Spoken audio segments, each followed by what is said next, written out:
Zovem se Selman Mersud, završio sam Akademiju likovnih umjetnosti, danas sam akademski slikar, živim i radim u Berlinu. Što se tiče mog naziva projekta, zove se Do Not Spit in My Face, što znači ne pljunite u moje lice.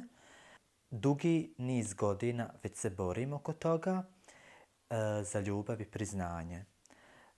Ovim putem želim da kažem da ljudi moraju biti slobodni i da se suosjećaju sa svojim osjećanjima onakvi kakvi jesu.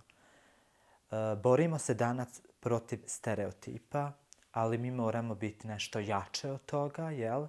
Boriti se za ljubav, priznanje, za našu slobodu.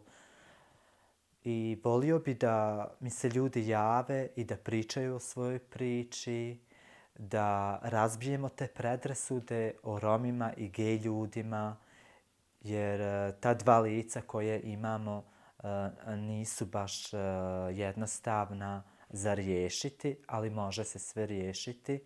Naravno, za sve ima rješenje. Budite dio projekta i pričajte o svemu.